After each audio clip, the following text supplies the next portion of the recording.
Warning, this content may be upsetting or disturbing to some audiences. What's the scariest thing that has ever happened to you but no one believes? I've told this story before, but I think it applies to this, too. I always put my keys in the exact same spot after I get home from work, no matter what. They always go in the dish in my living room. One day last August I had been home from work for a few hours and was cooking dinner when the thought of "where are your keys" stuck in my head. I looked around the corner, sure as SHT I was going to see my keys in the dish, but there were no keys. I looked around the surrounding area and expanded my search to my purse, jacket, bedroom only to turn up empty. I drove home from work and let myself in with my keys. I was home alone and my roommates had been out of town for a few days at that point, so I knew I had them and I knew no one would have moved them. I flipped my house upside down, searching for about 4 hours before I half-heartedly shook my heaviest winter coat hanging in the back of my closet. I found them zipped up in the inside pocket of the coat I hadn't worn since mid-February at the latest. Everyone always brushes off the story as I must have moved them and forgot about it, but that makes no sense to me. I have absolutely no clue how they got there and I really only have 4 possible explanations: paranormal activity, glitch in the matrix, I blacked out and moved them for whatever reason, or there was someone in my house and that was the only thing they did. It was the first anniversary of my aunt's death. She lived in the same house as me, but different apartment. I go to take a bath. The bathtub is positioned in a way that, when you are inside, you are facing the window. Suddenly, I hear a knock. I look at the window, and I see a hand formed into a fist quickly pulling down, like someone knocked and quickly disappeared. The thing is, my apartment was on the 2nd floor. And there is no way that someone could reach the window from outside at all. Now looking back at it, I just tell myself it was just my imagination. But, then, I know what I saw. And no one believed, of course. Most recent probably when I was working night nurse around 3 a.m. charting at my desk. Very clearly felt someone place their hand on my shoulder then tug on the bottom of my scrub. No one else around. Nothing on the camera but you could see my scrub move and the shadows around me waver. Or when the lady that talked in third person and said "my name isn't Alice" in a creepy possessed voice was in that room, around 2 a.m., giving her meds and someone knocked 3 times on her door. I was the only one on the building at that time. Names changed. I was abducted into a house by my dad's friend. Long story short, my dad's friend was homeless and my dad was letting him sleep on the couch.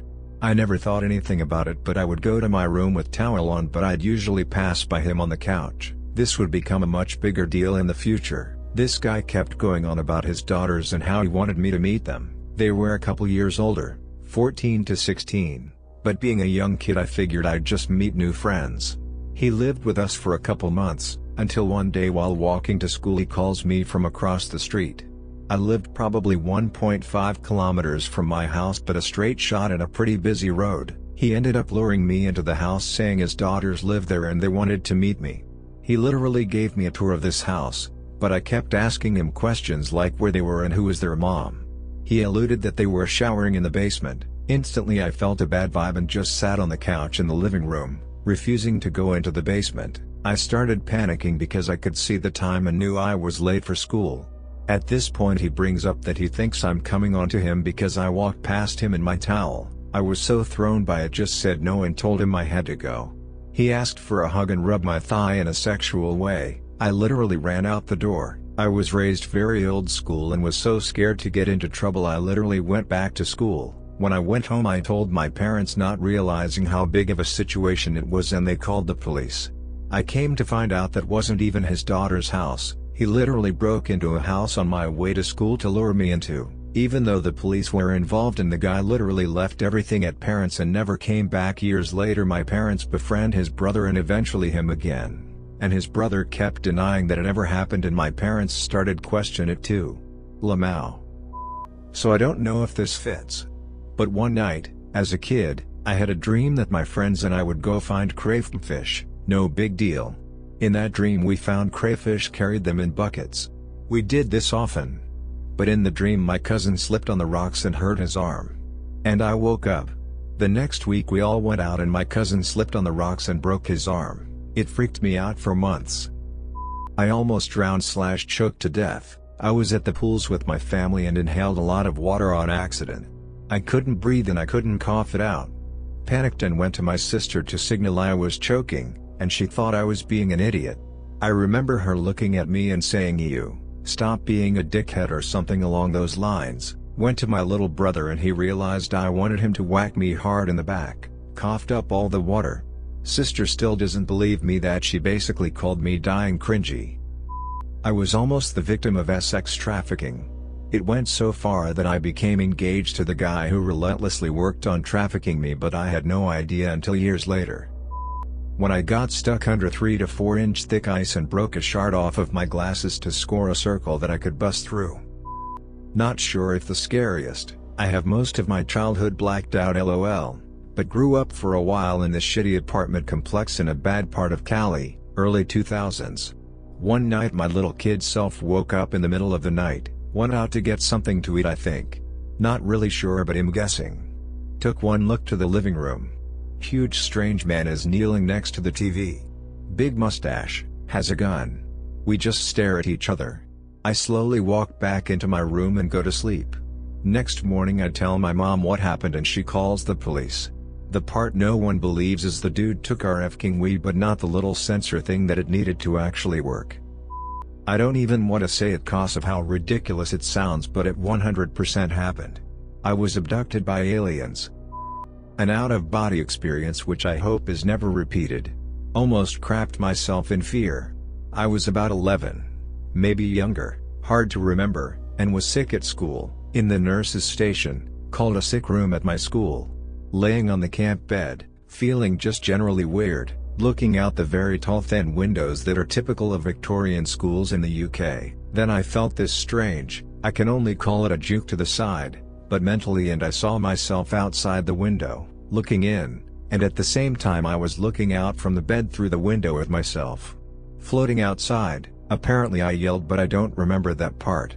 Then the nurse called my mom to pick me up and I went home. I think I slept the rest of the day, but I have no clear memories of that part. When I was 7 or 8 I just got done watching an episode of FBI's Most Wanted, then went out onto the front porch to blow some bubbles. As I was doing this, I saw a guy run out of the neighbor's house and hide behind some bushes with a gun.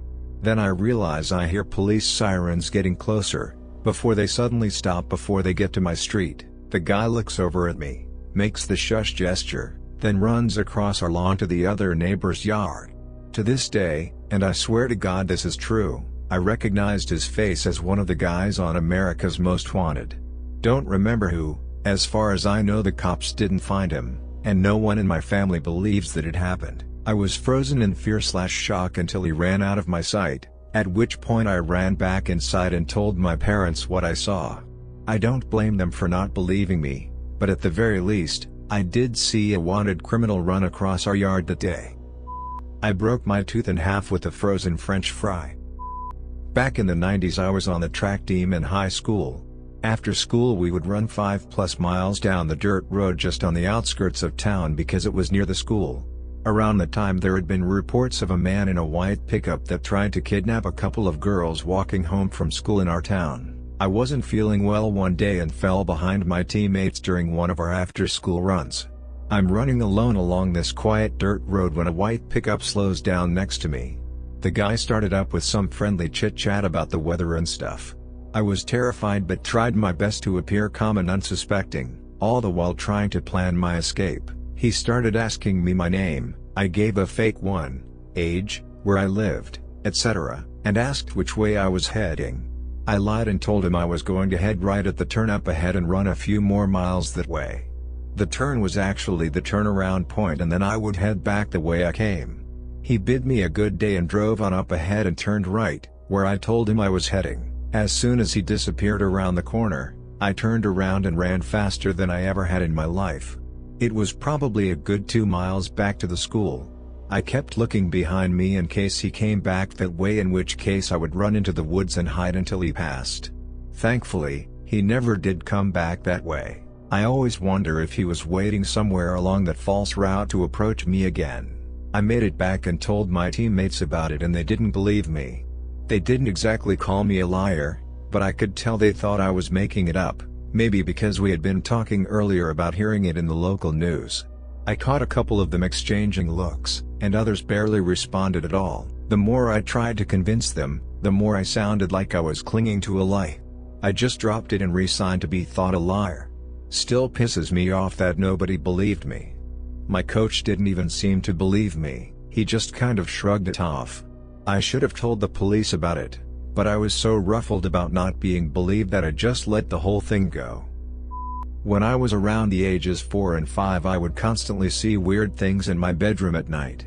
There would often be shadows on the wall talking to each other.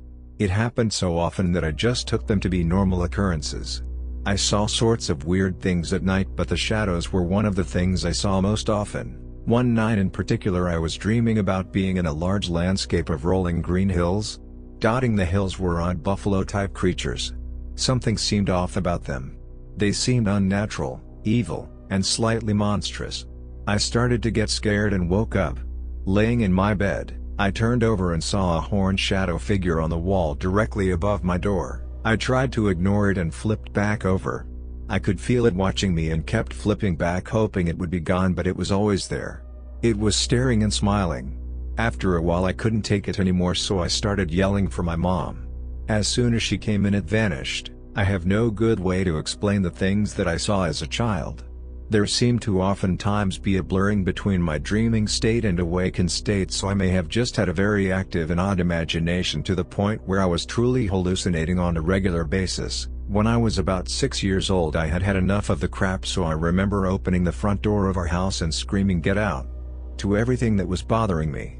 That's when my nights began to become more normal, and I eventually never had any more problems with them. I grew up in a haunted house. Nobody believes most of the SHT that happened to me. The top out of everything was nobody believes I was yanked out of my bed by my ankles in the middle of the night. I had sleep paralysis pretty early and no one in my family believed me. I thought it was a real shadow demon in my room. Terrifying. That I was raped 3 times in a 2-week period. Sounds made up, but I wish that was true. I was playing outside by myself and a truck kept driving down the street. I got uncomfortable and started to walk home. They followed, I stopped, they stopped, I ran, they drove faster. I started sprinting home, and when I came near other people they turned around and drove away. When I arrived home I told my mom and dad. Nobody believed me. It's been 5 years and I'm still shocked. I have many stories because I do cleansings for people and dabble in pagan practices. They all can be pretty wild, but the one most people have the hardest time understanding was witnessed by myself, mother, and sister. This occurred when I was 8, so 1998, small town in Alabama. My family had bought this house on the lake. A real haunted shitfest, but hindsight, ya know, literally the second day of moving in, we experienced something. Also, this took place well before any dive into the occult. My family was non-denominational Christian. The house was 6 bedrooms, 4 baths, top and basement layout. We all had our rooms on the top floor. My room and my parents' room were the furthest down the hall. My sister was near the beginning, right across from the bathroom. So the hall wasn't super long, but my sister, who had decided to put like 14 to 15 family portraits up on the walls. They varied in size and weight. Now, our mom was in the living room, which is what the hall opened to. So, not far and certainly in sight of one another. Dad was gone. Probably work or something. I was in my room putting up posters. Nothing out of the ordinary, and it was midday. When my sister finished putting the pictures up, she came to get me to show me. She was proud of her work. We were right outside my room talking when we suddenly felt super uneasy. The atmosphere had changed. I didn't understand it at the time, but it was just heavy and difficult to think straight and breathe. Needless to say, our conversation halted. Even my mom felt it and stopped unpacking things. She turned to look at us. All of a sudden, we felt and heard this worship of wind go from my parents' room right in front of us, down the hall. All of those F-King pictures levitated off the wall and floated midair, resting in a horizontal position, parallel to the ground. We screamed and ran to our mom. We were hysterical, as you can imagine. Mom said she was scared, but she had to be Mama Bear and protect her babies.